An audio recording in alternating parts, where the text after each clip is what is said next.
Hey, my Legion, how y'all doing today?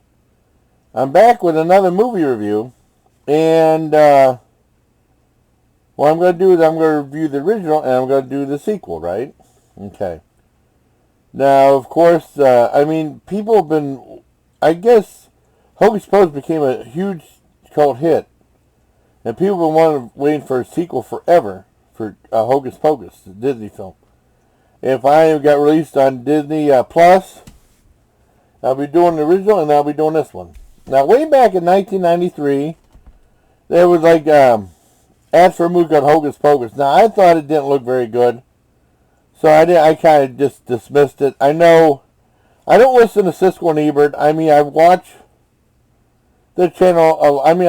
I've always watched their reviews. I've learned a lot about movies from Siskel and Ebert. I'll never forget that.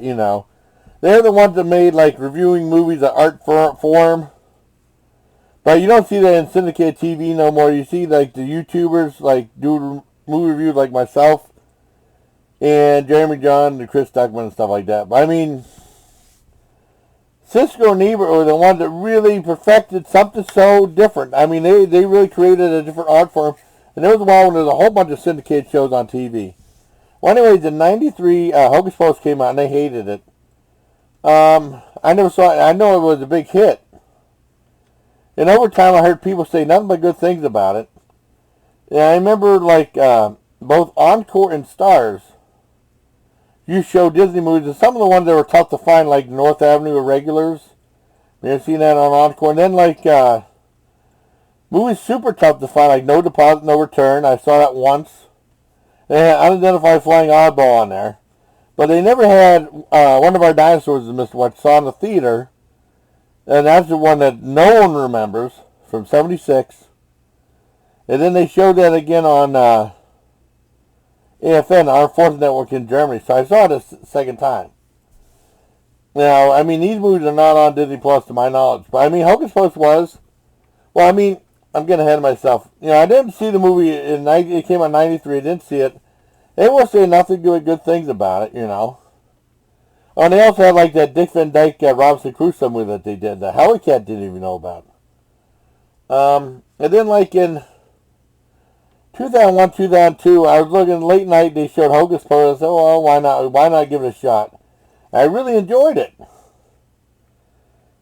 And then I went back before seeing the second one. I always wanted to see the first one again. I saw the first one again, and it revolves around three witch sisters. Not Witch Hazel. The Bette Midler character, and then they had Catherine and Jimmy, and they had Sarah and Jessica Parker play witches. And they kind of did offshoot like the Three Stooges a little bit, but it never seemed forced, except in the second one, the part where Bette Midler slapped Sarah Jessica Parker. It seemed like that would maybe have been forced, because I don't think she would ever have slapped her like that. They do a little bit of the Three Stooges, a little bit, but different in their own way, and they make it their own. And it's a lot of fun.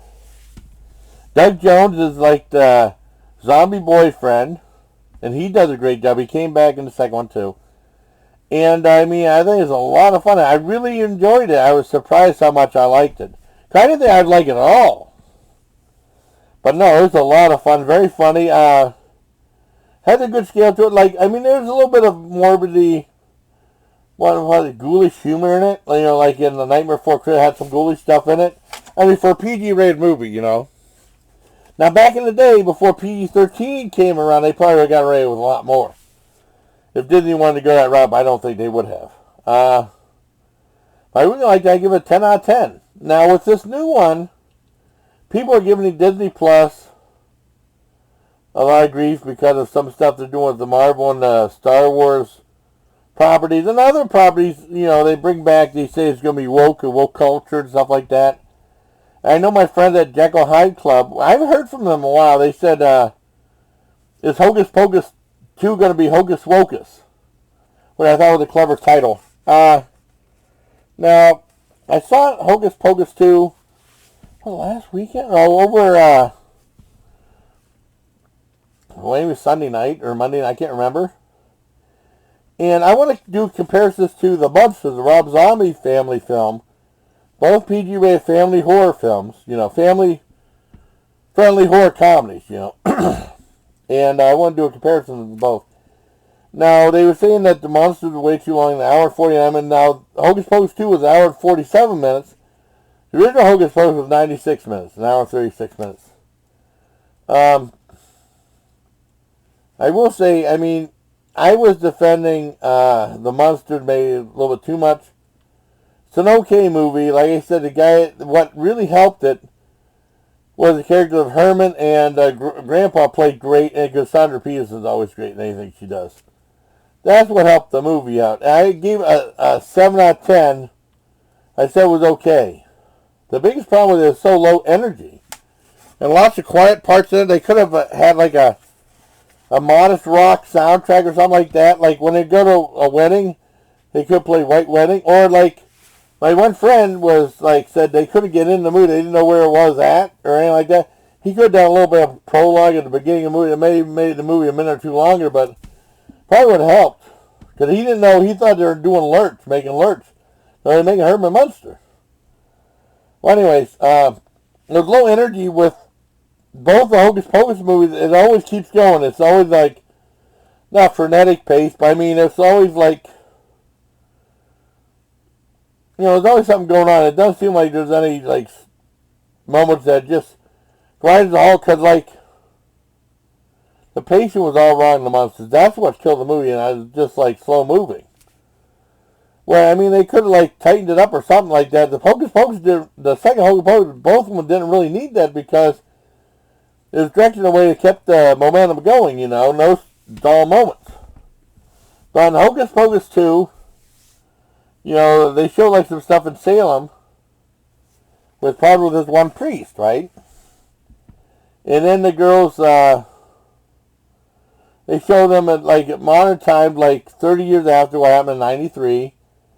And they have these three girls. They're good, and they're good actors, but they're kind of ordinary and kind of boring and stuff like that. That was the biggest problem just those three actors, not the three sisters, not Bette Midler and them. They were fine.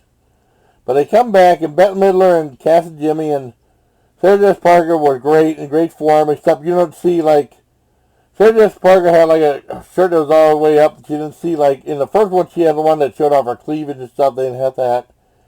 Cass and Jimmy, they're all, older and stuff like that, but they still did a great job. Cass and Jimmy had a snarl in the first one like this. Then it's on this side now. She lost weight, but that's, nothing wrong with that. But I thought they were really good, and it's still funny. And they started out, when they came back, they did a song. I didn't want to be full-blown musical. And then they did One Way or Another. And then they show, the crowd watchers started doing this thing because they got memorized and stuff like that. They're trying to find the preacher. Pronounce this preacher and stuff like that. That was done pretty well. And then, it wraps up. It's not bad. It's quite good. And it's very funny. Is it as good as the first one? No, but it's pretty decent. I really enjoyed it. I think you will too. If you like the first one, you'll like the second one. You might not think it's as good as the first one like I did, but it's still pretty good. For a streaming service, it's way better than The Monsters was, because it still had high energy.